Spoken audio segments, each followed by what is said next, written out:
नमस्कार, न्यूज़ 94 हिंदी देख रहे हैं। मैं हूं आपके साथ चेतन मुरादाबादी। इस वक्त हम चंदौसी के जननायक कर्पूरी ठाकुर के स्मारक पे हैं। आज 24 जनवरी है और कर्पूरी ठाकुर का जन्म दिवस है। आज यहां पर लोग जन्म दिवस मना रहे हैं और हाल ही में जननायक कर्पूरी ठाकुर को मरणोपरांत जो है भारत रत्न दिया गया है। तो सबसे पहले ये बोर्ड देख लीजिए कि जैसे कि अगर हम देखा जाए तो बहुजनों में इनकी गिनती आती है और जब बहुजनों का कोई भी व्यक्ति जब कोई प्रोग्राम करता है तो उनमें बहुत सारे महापुरुषों को मेंशन करता है। लेकिन खासकर देखा जाए तो बहुत सारी जातियाँ ऐसी हैं जिनमें जब कोई प्रोग्राम करते हैं तो वो केवल अपनी जाति को ही मेंशन करते हैं, जैसा कि यहाँ पर हमें देखने को मिल रहा है। आगे देखते हैं, जानकारी लेंगे कि क्या कारण है और बहुत सारी बातें हैं। आपका? मेरा नाम हरप्रसाद, रिटायर्ड सब इंस्पेक्टर हूँ। आज जैसे कर्पूरी ठाकुर साहब की जो जयंती है, क्या कहना चाहोगे? ये कहना चाहूँगा कि भारत सरकार ने उन्हें रत्न दिया है। कौन सा रत्न है? भारत रत्न दिया है। ये बहुत ही खुशी का दिन है और हम बहुत बहुत आभारी हैं। और क्या कारण है कि इतना लेट भारत रत्न दिया गया है? ये राजनीतिक कारण है और कोई कारण नहीं है। फिर भी लेट आए तो कम से कम उन्होंने हमारे कर्पूरी ठाकुर जी के लिए सम्मानित किया। ये बहुत ही सौभाग्य की बात है। क्या ये राजनीति स्टंट रहेगा? बिल्कुल रहेगा सब। राजनीति के तहत, क्योंकि चुनाव नज़दीक हैं तब मिला है? नहीं, काफ़ी समय से चला आ रहा था इसका भारत रत्न देने का प्रयास, लेकिन अब मिला। ये सौभाग्य की बात है, मिला तो बस यही कहना चाहूँगा। कवि माधव मिश्रा जी, क्या कहना चाहोगे? आज जैसे कि जयंती है जननायक कर्पूरी ठाकुर, कहना चाहूँगा कि वो व्यक्तित्व थे जिन्हें कल भारत रत्न दिया गया है, जो बहुत पहले मिल जाना चाहिए था। और कर्पूरी ठाकुर ने अपना पूरा जीवन तब त्याग के साथ जिया। सबसे पहले तो ये है कि भारत छोड़ो आंदोलन में 26 महीने जेल के अंदर रहे, इस देश की आज़ादी में योगदान रहा।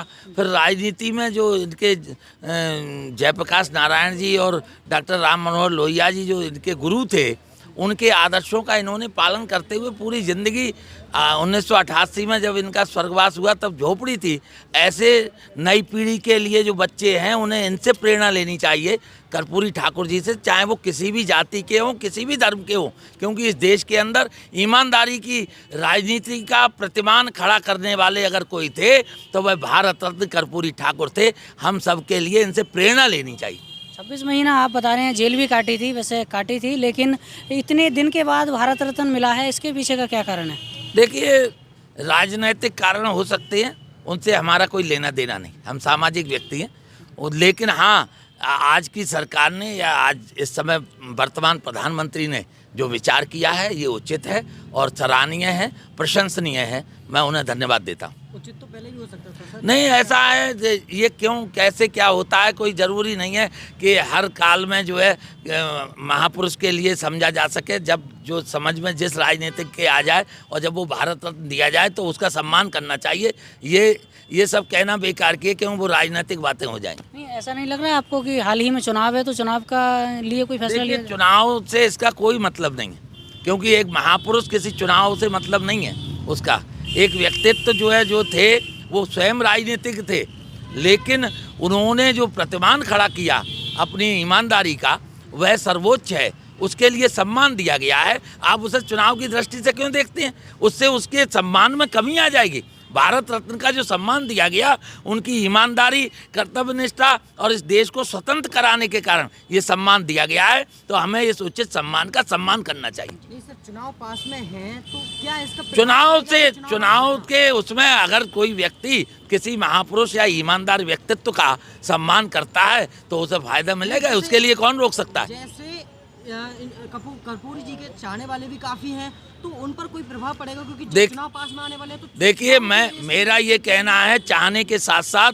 इस व्यक्तित्व के आदर्श को अपनाने की आवश्यकता है। आप दोनों भी युवा हैं और अगर युवा नहीं अपना रहा है ईमानदारी को समाज के अंदर, केवल बातों से काम नहीं चलेगा। आप अपने जीवन में ईमानदारी उतारिए। मैंने अपने जीवन में कर्पूरी ठाकुर से प्रेरणा ली है, जबकि मैं ब्राह्मण महासभा का राष्ट्रीय अध्यक्ष हूँ। इसका ये मतलब नहीं है किस समाज से व्यक्ति आता है। इस देश का देशभक्त कोई भी ईमानदार व्यक्ति जो भी है वो हमारे लिए प्रेरणा स्रोत है। हमारे साथ पूर्व एमएलसी चंद्रपाल सिंह और पप्पू चौधरी जी मौजूद हैं। सर बहुत बहुत स्वागत है। सर धन्यवाद। क्या कहना चाहोगे?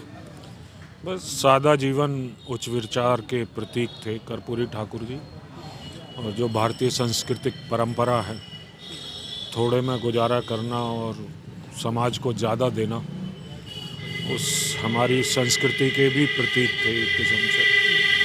सर कहीं ना कहीं आपको नहीं लगता कि जो भी महापुरुष हैं उनको राजनीतिक स्टंट बनाया जा रहा है?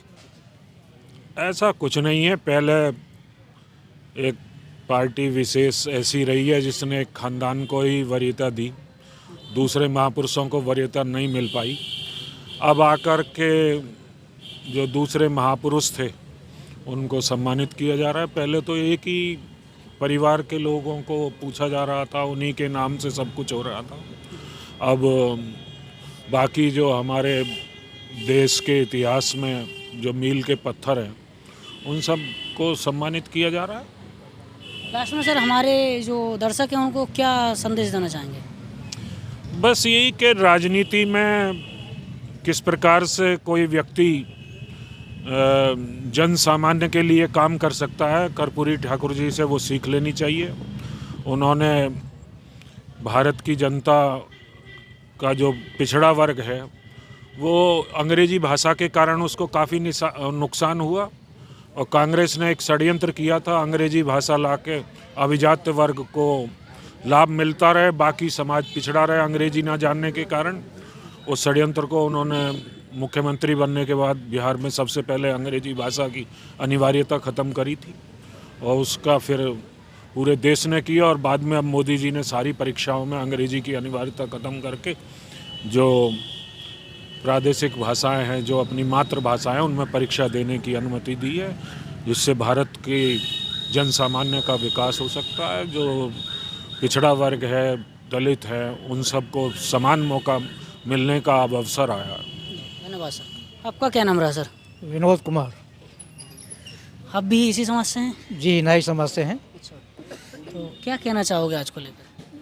कर्पूरी ठाकुर जी अपने व्यक्तित्व के धनी थे, गरीब परिवार में पैदा हुए। उन्होंने अपनी मेहनत और लगन के साथ देश को आज़ाद कराने में अपना सब बलिदान कर दिया। देश में गरीबी के उत्थान के लिए जब वो मुख्यमंत्री बने तो उन्होंने बहुत बड़े कार्य किए, जिससे कि जो छोटे तबके के लोग थे, गरीबी जो सह रहे थे, उनको ऊपर उठाने का कार्य है। हमारे पर क्या जिम्मेदारी है यहाँ की? यहाँ की ये जिम्मेदारी है कि जिन्हें भारत सरकार ने इनको भारत रत्न दिया है और उस भारत रत्न से नवाजा है, हमारे जो महान स्वतंत्रता सेनानी थे, उनके जो कार्य हैं उनको आगे बढ़ाने के लिए हम उनके कदमों पर चलें, ऐसा आह्वान करने के लिए हम युवा पीढ़ी के लिए आगे लाने के लिए ये कार्य कर रहे हैं। सर लास्ट सवाल मेरा वही रहेगा, जैसा कि देखा जाए तो इनको और भी जो समाज के लोग हैं जी, जब कोई भी शुरुआत होती है तो इनका नाम सबसे पहले लिया जाता है, और वहाँ पर बहुत सारे महापुरुषों की जो तस्वीरें हैं उनको भी मेंशन किया जाता है। लेकिन यहाँ पर देखा जा रहा है तो केवल यहाँ पर जननायक कर्पूरी ठाकुर जी की तस्वीर है। क्या कारण क्या है? आज ये है कि इनको भारत रत्न से नवाजा गया है, इसलिए ये आज इनके मुख्य चित्र पर पुष्पांजलि। वो तो नहीं, आज जन्मदिन है और वो बहुत अच्छी बात है, और कोई किसी महापुरुष को मेंशन ना करने का क्या कारण है? और महापुरुषों को तो मेंशन हम करते ही नहीं थे। हाँ, हम तो मतलब केवल कर्पूरी ठाकुर जी का ही चित्र पर ही माल्यार्पण करते थे, और जो हमारे मतलब जो है जैसे कि महात्मा बुद्ध की यहाँ मतलब जो है फ़ोटो और पलोपाली की लगाई जाती थी, वो आज यहाँ समाज में मतलब जो है वो मूर्ति उपलब्ध ना होने के कारण ही यहाँ नहीं लगाई। पूरे समाज में बुद्ध की मूर्ति नहीं है? नहीं, बुद्ध जी की मूर्ति नहीं है, जो थे वो आज बाहर है, ये है, और कोई कारण नहीं। हमने सुना है यहाँ पे कोई नाराज होकर भी चले गए? ना, कोई नाराज नहीं। इसी वजह से? ना, नाराज़ी कोई नहीं। देखा था हमने। ना, नाराज़ी कुछ नहीं। विषम परिस्थितियाँ हैं, कोई चला जाए तो उससे मतलब उसको नहीं, उससे नहीं नापा जाए। क्या इसलिए गए थे यहाँ का, इसका जो राजनीतिकरण कर दिया गया? ना, राजनीतिकरण नहीं है। राजनीतिकरण कहाँ है? उनके अच्छे कार्य थे तो उन्हें भारत रत्न से नवाजा। प्रोग्राम का राजनीतिकरण कर दिया? नहीं, राजनीतिकरण नहीं है, कोई राजनीतिकरण नहीं है।